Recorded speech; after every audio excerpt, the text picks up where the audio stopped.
comentar el libro que se acaba de editar. Comentar, digo. Contribuciones al pensamiento. Parece tarea un poco técnica. Y si este es el tratamiento al que estamos exigidos por el presente material, debemos aclarar que trataremos de hacer una presentación en la que resalten los nudos principales del escrito, sin llegar a rigorismos excesivos.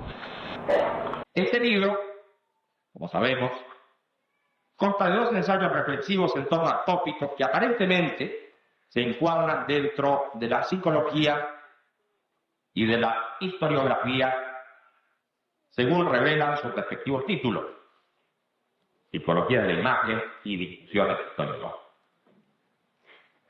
Pero ya se verá cómo ambos estudios se entrelazan, apuntando al mismo objetivo, que es el de echar las bases para la construcción de una teoría general de la acción humana, hoy por hoy no suficientemente fundamental. Cuando hablamos de una teoría de la acción, no estamos planteando solamente la comprensión del trabajo humano, como lo hace la praxeología de Kotarbinsky, Skolimowski y en general la escuela polaca, que por cierto tiene el mérito de haber desarrollado el tema in extenso. Nosotros nos dirigimos más bien a la comprensión del fenómeno del origen de la acción, ¿sí?, de su significado y de su sentido. Desde luego podrá objetarse la acción humana no requiere de ninguna justificación teórica, que la acción es antípoda de la teoría, que las urgencias del momento son por demás prácticas, que los resultados de la acción se miden en términos de logros concretos, y que por último no existe el momento de teoría ni de ideología, ya que esta está demostrado un fracaso y su derrumbe definitivo, dejando por fin el paso libre a la realidad concreta. Basta de empezarse a la elección de las circunstancias más adecuadas para el logro de la acción eficaz. El párrafo de las sesiones anteriores muestra un indudable trasfondo pragmático, que, como sabemos, se exhibe cotidianamente como una actividad antiideológica que somete el valor de su prueba a la realidad mixta. Pero los defensores de tal actitud nada nos dicen en torno a qué cosa es esa realidad que mencionan, ni entre qué parámetros se emplaza la acción para ser medida como eficaz. Porque si el concepto de realidad queda reducido a la burda comprobación perceptual, nos mantenemos dentro de la superstición que la ciencia desmiente a cada paso del desarrollo. Y si se menciona la eficacia de la acción, será bueno como mínimo establecer si el supuesto éxito de esta se mide en términos inmediatos, concluyendo el hecho mismo, o si sus consecuencias continúan desarrollándose aún cuando la acción haya terminado. Porque si decimos lo primero, no se advierte cómo una acción puede conectarse con otra, quedando el campo libre a la incoherencia o a la contradicción entre la acción de un momento B respecto de la acción de un momento A. Sí, en cambio, existen consecuencias de la acción, es claro que en un momento A esta puede ser exitosa y en un momento B deje de serlo.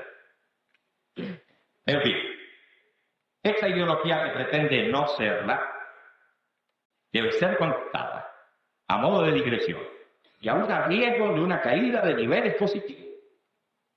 Porque aún siendo escaso su valor argumental, ha logrado una cierta instalación como creencia pública, lo que hace generar reacciones desfavorables frente a todo planteo como el que nosotros exponemos.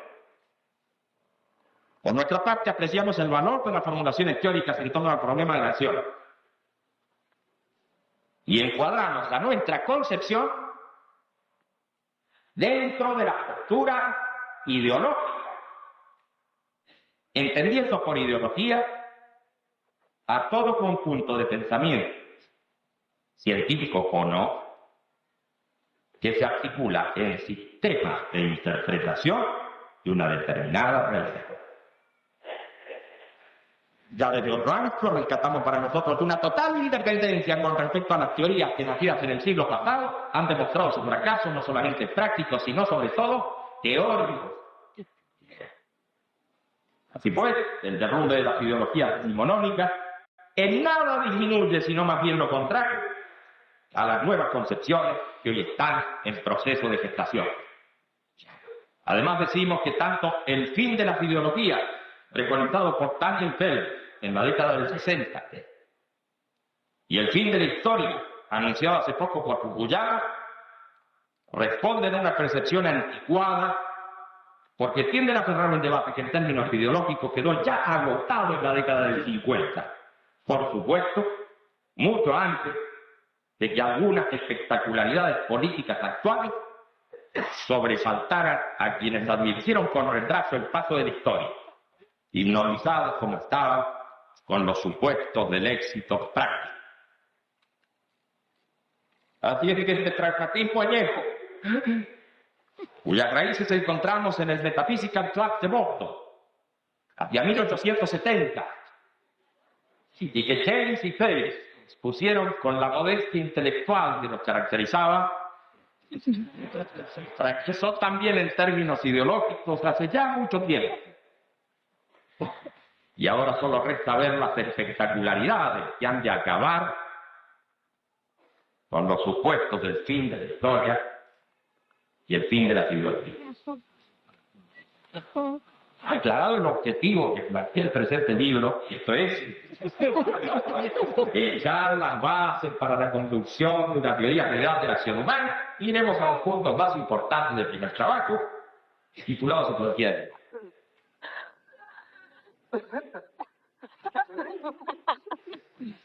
En él se trata de fundamentar una hipótesis según la cual la conciencia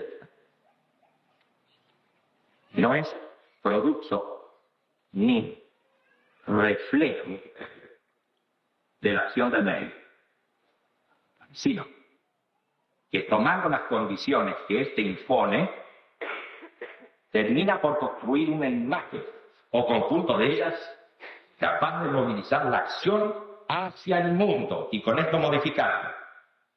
El productor de la acción con ella se modifica y en continua retroalimentación se evidencia una estructura sujeto-mundo y no dos términos separados que ocasionalmente interactúan. Por tanto, cuando hablamos de conciencia, lo hacemos en simple acuerdo con el enfoque psicológico que impone el tema de la imagen, pero a la vez entendemos a la conciencia como el momento de la interioridad en la apertura de la vida humana y de la vida.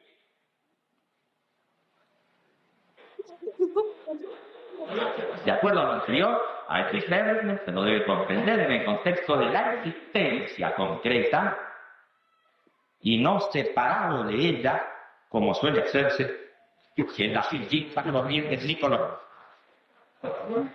El trabajo que comentamos es una pieza de importancia en la determinación de los fenómenos de representación con referencia a la espacialidad, precisamente porque gracias a esto el cuerpo humano puede desplazarse y en suma actuar en el mundo del modo que le es característico. Y nos alcanzar con la explicación reflexológica, tendríamos en parte solucionado el problema. Pero es que la respuesta diferida frente a los estímulos, la respuesta postergada frente a los estímulos. Necesita de una comprensión más amplia. Y ya que hablamos de una elaboración en la que el sujeto llega a la conclusión de operar en una dirección y no en otra, se nos diluye tanto el concepto de reflejo que al final no explica nada. Para el estudio de la conciencia convertida en conducta, buscamos antecedentes encontrándonos con varios estudiosos y pensadores, entre los cuales sobresale Descartes, quien en una singular epístola enviada a Cristina de Suecia habla del punto de unión entre pensamiento y movilidad del cuerpo.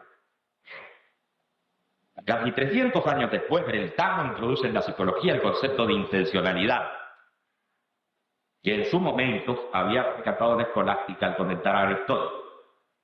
Pero es con Husserl que el sentido de la intencionalidad se hace exhaustivo, particularmente en sus ideas relativas a una fenomenología pura y una filosofía fenomenológica. Este autor, al poner en duda los datos del mundo externo y aún los del mundo interno, siguiendo la mejor tradición de la reflexión estricta, abre el camino de la independencia del pensar respecto de la materialidad de los fenómenos. Pensar que hasta ese momento se encontraba asfixiado en la pinza, que por un lado representaba el idealismo absoluto hegeliano y por otro las ciencias físico-naturales a la sazón en rápido proceso de desarrollo. Husserl no se quedará en el simple estudio del dato ilético, del dato material, sino que producirá una revisión eidética a partir de la cual ya no se podrá volver atrás. Con referencia a la espacialidad de la representación en general, habrá de considerarla como una forma de la cual los contenidos no pueden ser independientes. Con distinta actitud comprobará que el color en toda imagen visual es no independiente de la extensión. Y este punto de importancia capital, porque instala a la forma de la extensión como condición de toda representación. Es allí donde se acerca el tomado por nosotros como la base teórica de la correlación, de la hipótesis, del espacio de la observación. Lo anterior, sin embargo, requiere algunas explicaciones auxiliares que consideraremos muy por encima. En primer lugar, habremos de entender a la sensación como el registro que se obtiene en la detección de un estímulo proveniente del medio externo o interno que hace variar el tono de trabajo del sentido mental. Por otra parte, comprenderemos a la percepción como una estructuración de sensaciones efectuada por la conciencia, referida a los sentidos o a un conjunto de ellos. Bien sabemos que ya en la más elemental sensación existe un fenómeno de estructura. Pero concediendo a la psicología clásica una aproximación a nuestro tema, no discutiremos excesivamente las definiciones anteriores. Por último, diremos de la imagen, que se trata de una representación estructurada y formalizada de las sensaciones o percepciones que provienen o han provenido del medio externo o interno, y que precisamente por la estructuración que efectúan no pueden ser consideradas como meras copias pasivas de las sensaciones, según creyó la psicología ingenua. En una discusión con la psicología atomista llegamos a la conclusión que tanto las sensaciones como las percepciones y las imágenes son formas de conciencia, y que sería más correcto hablar de conciencia de la sensación, conciencia de la percepción y conciencia de la imagen, sin necesitar para ello colocarnos en actitud a perceptir. Lo que te quiere decir es que la conciencia modifica su modo de estar, que esta no es sino un modo de estar, por ejemplo, emocionada, expectante, atenta, de acuerdo a la idea de intencionalidad, es claro que no hay conciencia sino de algo, y que ese algo no puede escapar a la espacialidad del representar. Así como todo representar en cuanto a acto de conciencia se refiere a un objeto representado y no puede separarse a uno de otro por cuanto forma estructura, el hecho de representar cualquier objeto involucra al acto correspondiente de conciencia en la espacialidad de aquel. Y por más que se experimente con representaciones externas, que tienen por base a los 5 sentidos claros, como aquellas internas que se originan en la senestesia o en la kinestesia, siempre se espacializará. Por otra parte, así como la espacialidad de la sensación y percepción, que están referidas a la ubicación en lugares del cuerpo en el que se alocan los detectores sensacionales, las representaciones correspondientes siguen el mismo camino. Representar, por ejemplo, un dolor de muelas, hoy ya inexistente. Representar el dolor de muelas, hoy ya inexistente. Es tratar de recrearlo en un punto preciso de la cavidad bucal y no en un pie. Esto es claro. Y vale para todas las representaciones. Pero aquí es donde surge uno de los problemas más interesantes. La imagen puede modificarse de tal modo que recreando al objeto original termina por hacerlo irreconocible. Y esta deformación fue considerada como uno de los defectos fundamentales de la imagen, según la psicología inglesa. Para esta la idea estaba clara. Si la imagen era una simple copia de la sensación, que servía a dar memoria para poder recordar, es decir, era un instrumento de aquello que llamaban facultad de la memoria, toda deformación era casi un pecado contra la naturaleza, que ya habían de poner en vez de los psiquiatras de la época con enérgicos tratamientos cuando alguno desafortunado se excedía en su alteración de la memoria.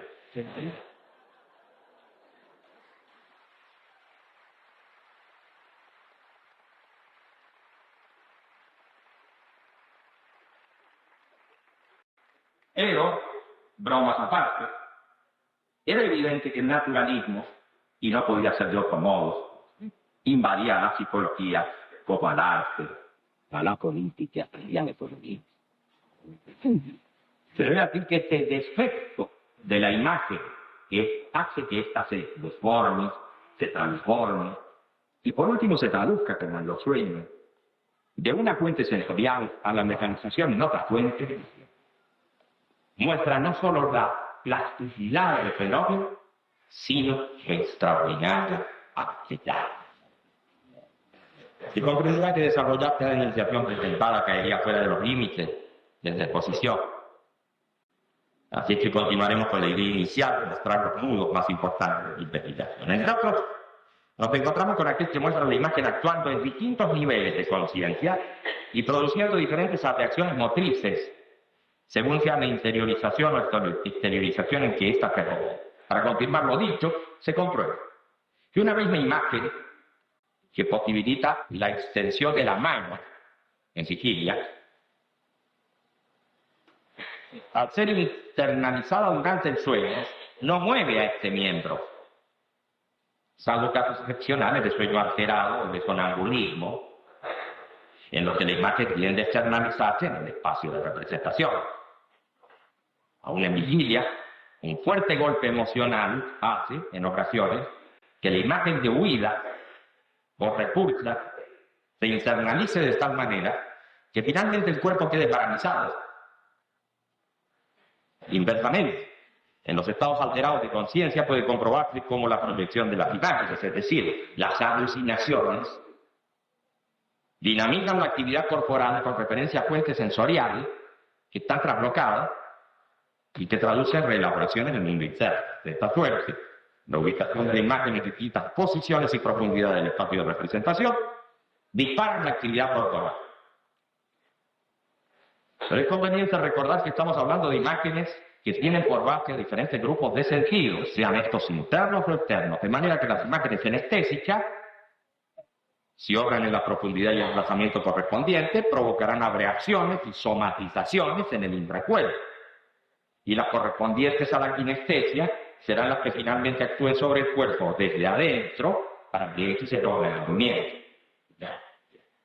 ¿Pero en qué dirección lo hará el cuerpo, ya que la kinestesia delata un fenómeno de interioridad? Lo hará siguiendo direcciones que habrán de trazar otras representaciones que tienen a los sentidos externos por varias razones. Precisamente, al imaginar mi brazo extendido hacia adelante, comprobaré que éste no se mueve por ese solo hecho, sino que trazaré la dirección según comprueba la experimentación del cambio de conectividad muscular, pero este habrá de moverse cuando la imagen visual se traduzca en kinestesia. Avanzando un poco más, incursionaremos en los temas de la naturaleza del espacio de representación y en los conceptos de copresencia, horizonte, paisaje en el sistema de representación. Nada nuevo habremos de agregar, lo hecho en los parágrafos 3 y 4 del capítulo 3 de Psicología de la Imagen, salvo en lo referente a la conclusión final de este trabajo. No hemos hablado de un espacio de representación en sí, ni de un cuasi espacio mental. Hemos dicho que la representación como tal no puede independizarse de la espacialidad, sin afirmar por ello que la representación ocupe un espacio. Es la forma de representación espacial la que tenemos en cuenta. Ahora bien, cuando no mencionamos a una representación y hablamos del espacio de representación, es porque estamos considerando al conjunto de percepciones e imágenes internas que dan el registro y el tono corporal y de conciencia en el que me reconozco como yo, en el que me reconozco como un continuo, no obstante el fluir y el cambio que experimento. De manera que ese espacio de representación es tal, no porque sea un contenedor vacío que debe ser llenado por fenómenos de conciencia, y no porque su naturaleza es representación.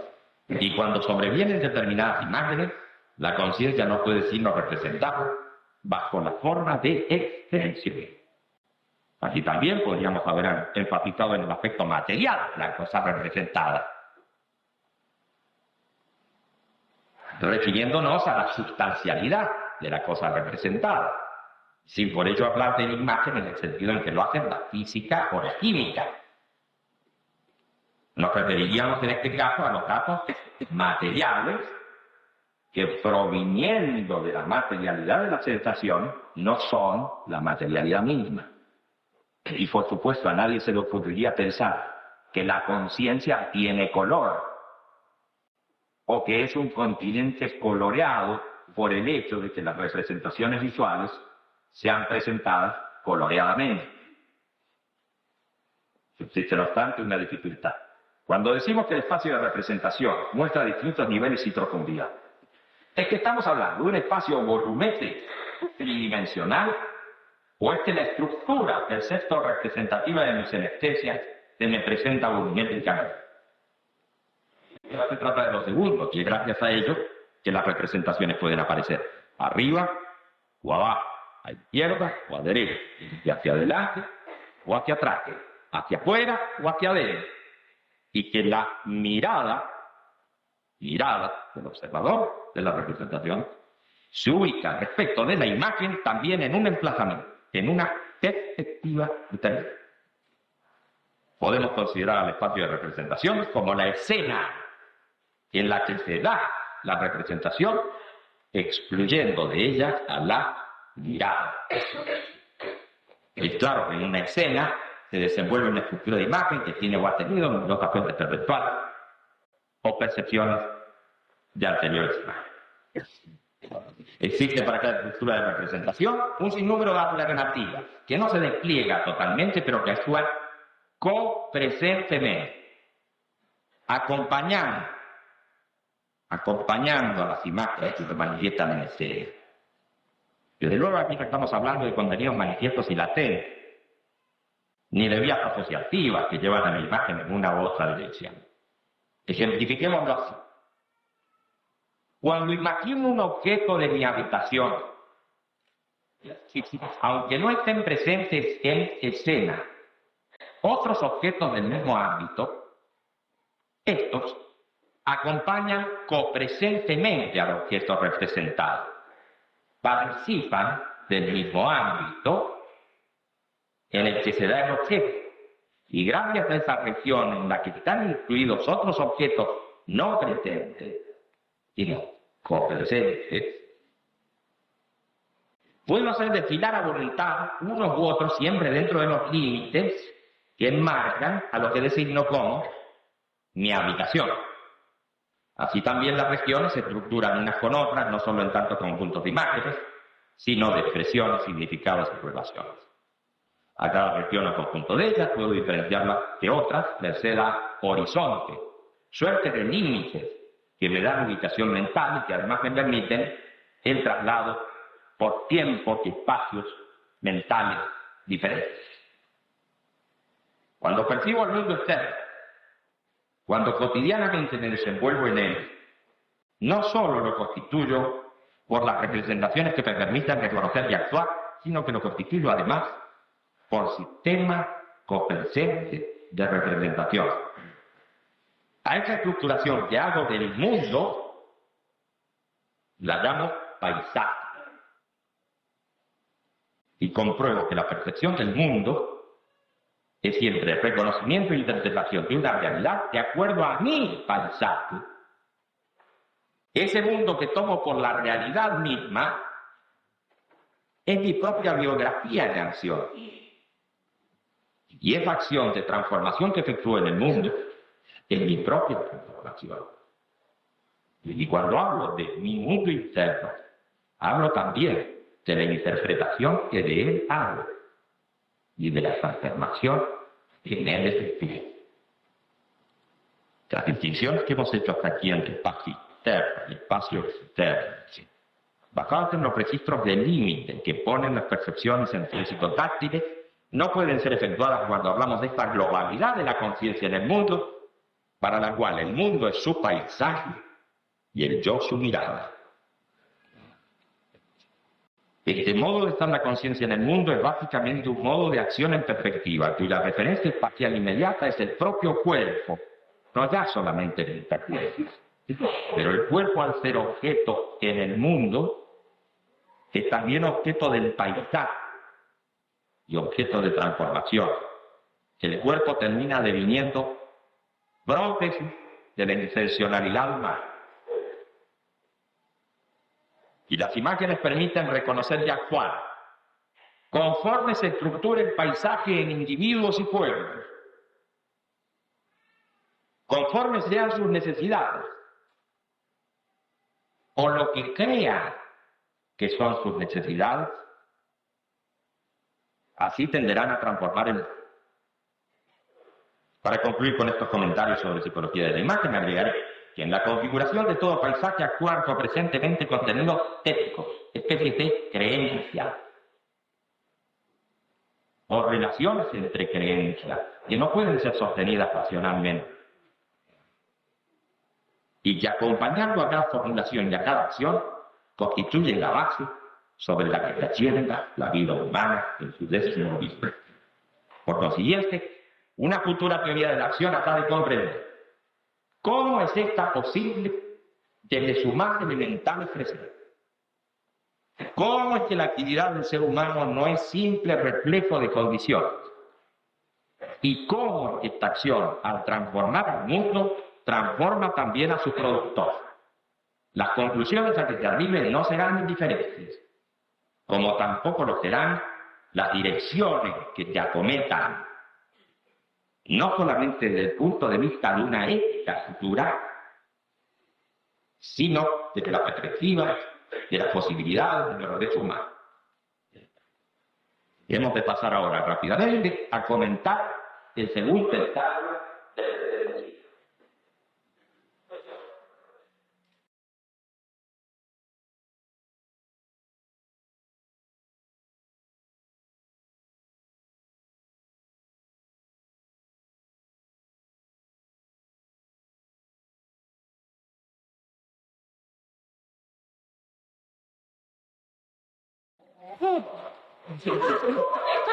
Visiones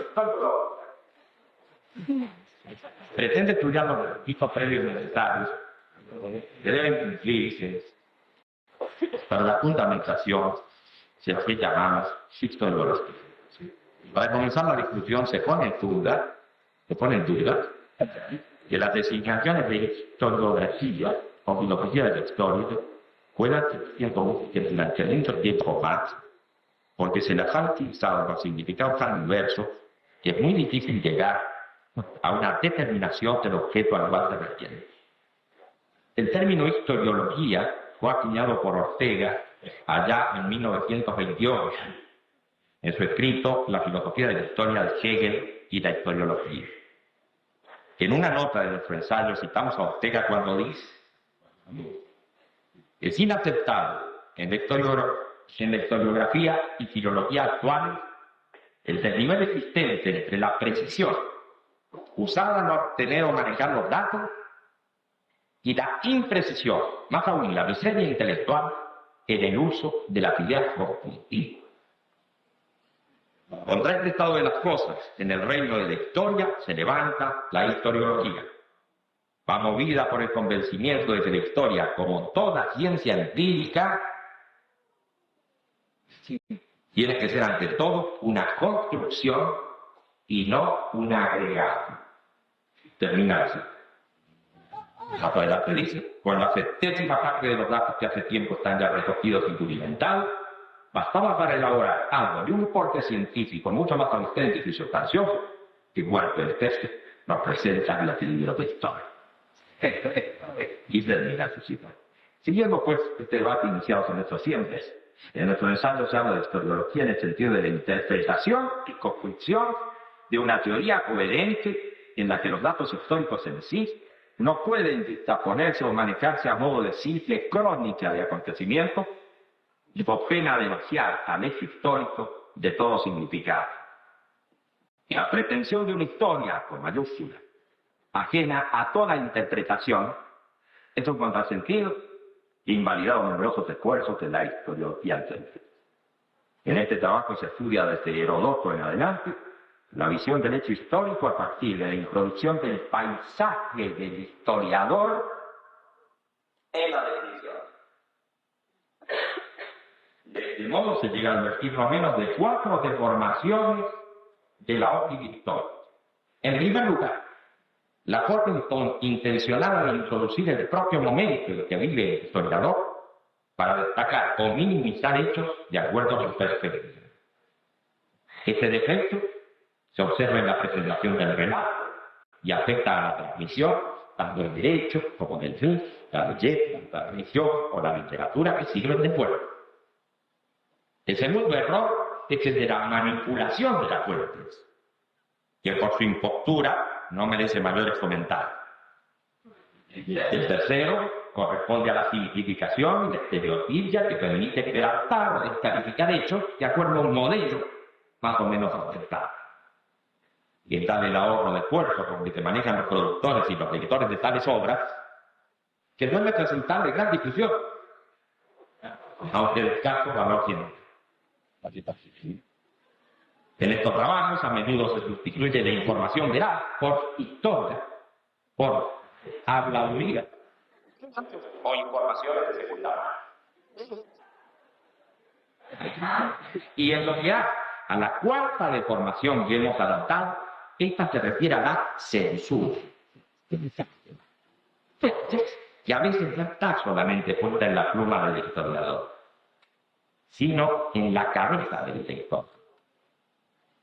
Esta censura impide que nuevos puntos de vista se difundan correctamente, porque el momento histórico mismo, con su repertorio de creencias, forma una barrera tal que solamente el tiempo o acontecimientos dramáticos que desmienten lo comúnmente aceptado permiten variar.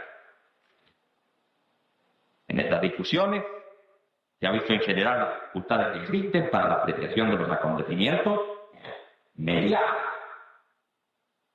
Pero nuestra desazón crece al comprobar que aún en el relato de la historia inmediata, la crónica, la biografía, el sujeto se cuenta a sí mismo o cuenta a terceros acontecimientos inexistentes o prácticamente deformados.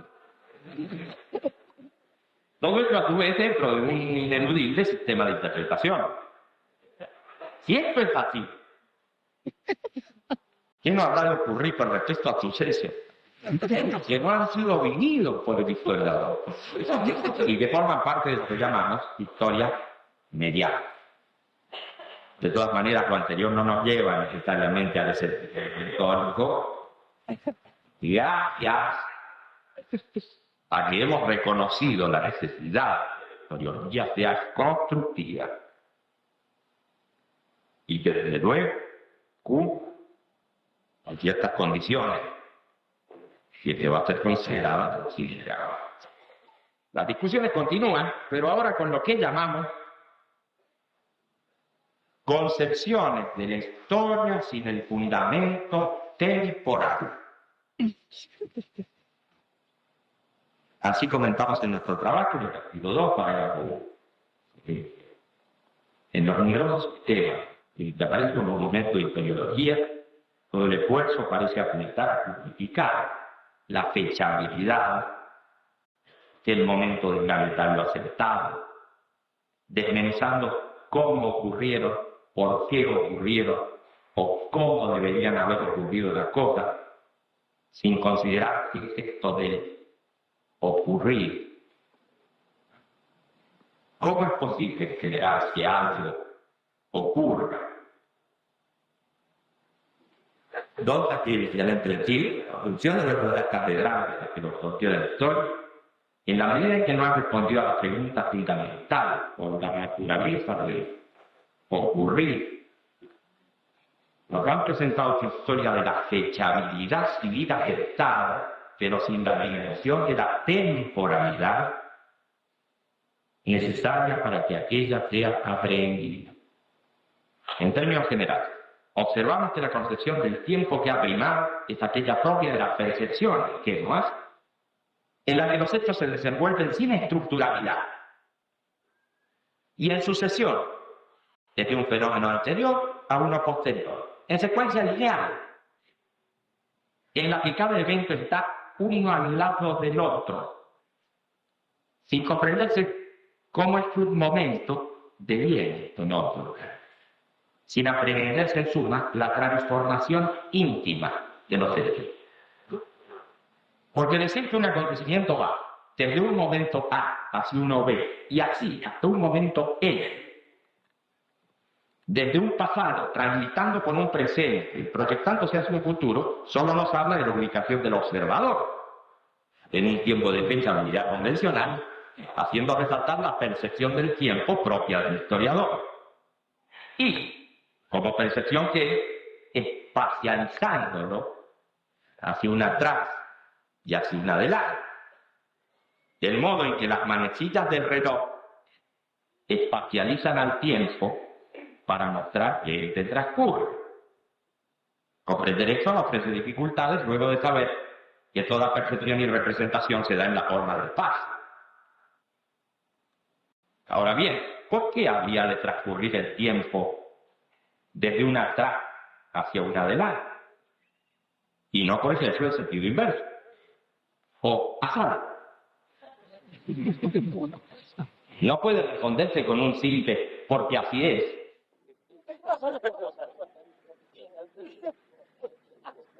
Ahora es, por ambos lados, sucesión indeterminada de instantes, se llega a la conclusión de que el tiempo es infinito. Y al aceptar esta supuesta realidad, se aparta la mirada de la finitud del que mira. Y se transita por la vida con la presencia de que el hacer entre las cosas es infinito, aunque copresentemente se sepa que la vida tiene una terminación. De este modo, las cosas que hay que hacer eluden la muerte de cada instante Por esto se tiene más o menos tiempo para determinadas cosas, porque tener se refiere a las cosas. Y el mismo transcurrir de la vida se convierte en cosa, se naturaliza. La concepción naturalista del tiempo que ha padecido hasta hoy la historiografía y la filosofía del historia reposa en la creencia de la pasividad del ser humano en la construcción del tiempo histórico, y con ello se ha llegado a considerar la historia humana como reflejo, como epifenómeno sin polea de transmisión de acontecimientos naturales. Y cuando en un aparente salto de lo natural individual a lo social se ha hablado del conjunto humano como productor del hecho histórico, se ha seguido arrastrando el naturalismo en el que la sociedad se ha espacializado. Y en el que hay ficción primero. Un pensar reflexivo estricto nos lleva a comprender que en todo quehacer humano los tiempos no se suceden naturalmente, sino que constructivamente actúan los instantes pasados, presentes y futuros, siendo tan determinante lo ocurrido en cuanto a memoria y conocimiento como los proyectos que se tratan de alcanzar por la acción actual. El hecho de que el ser humano no posea una naturaleza del modo en que la tiene cualquier objeto, el hecho de que su intención tienda a superar las determinaciones naturales, muestra su historicidad radical. Es el ser humano el que se constituye y se construye en su acción en el mundo, y con ello dota de sentido a su transcurrir y al absurdo de la intencionada naturaleza. La finitud, en términos de tiempo y espacio, está presente como primera condición absurda, sin sentido, que la naturaleza impone a la vida humana con claros registros de dolor y sufrimiento. La lucha contra este absurdo, la superación del dolor y el sufrimiento, es la que da sentido al largo proceso de la historia. No continuaremos aquí el difícil y extenso debate en torno al problema de la temporalidad, al tema del cuerpo humano y su transformación, y al del mundo natural como creciente prótesis de la totalidad, sino que iniciaremos los principales casos de hipótesis que se obtiene en este presente ensayo. En primer término, se estudia la constitución histórica y social de la vida humana, buscando la temporalidad interna de sus transformaciones, lejos ya de la sucesión de acontecimientos lineales unos al lado de los otros. Posteriormente se observa la coexistencia en un mismo escenario histórico de generaciones que han nacido en momentos diferentes y cuyos paisajes de formación, experiencias y proyectos son no homogéneos. La dialéctica generacional, es decir, la lucha por el control del espacio central social, se verifica entre acumulaciones temporales en las que prima el pasado, el presente o el futuro, y en las que dichas acumulaciones están representadas por generaciones de diferente edad. A su vez, los paisajes de cada generación, con el sustrato de creencias y de desarrollo, dinamizan su acción hacia adelante. Pero que el nacimiento y la muerte de las generaciones sea un hecho biológico no nos permite biologizar su dialéctica. Por eso la concepción ingenua de las generaciones, según la cual los jóvenes son revolucionarios, los de mediana edad se tornan conservadores y los más viejos reaccionarios, encuentra en numerosos análisis históricos fuertes desmentidas que, de no considerarse, nos llevan a un nuevo mito naturalista en el que la glorificación de la juventud es un correlato. Lo que va a definir el signo de la dialéctica generacional en cada momento histórico habrá de ser el proyecto de transformación o conservación que cada una lámina tuvo. Por cierto, que son más de 3 las declaraciones que fueron en el mismo escenario histórico, pero el protagonismo está a cargo de las que hemos mencionado, es decir, de aquellas que resultan contiguas y no de las que existen copresentemente, esto es, la de los niños glaciares. Pero como toda la estructura del momento histórico está en transformación, su signo va cambiando conforme los niños ingresan a la franja juvenil y los de edad adulta son desplazados a la glacial. Este continuum histórico nos muestra la temporalidad de la acción y hace comprender a los seres humanos como protagonistas de su propio historia. En fin, al extenderse el funcionamiento de la temporalidad, rescatamos estas discusiones historiológicas, algunos elementos que, junto a los estudiados en simbología de la imagen, con referencia al espacio de representación, nos permitirán, tal vez, fundamentar una completa teoría de la acción. Nada más, muchas gracias.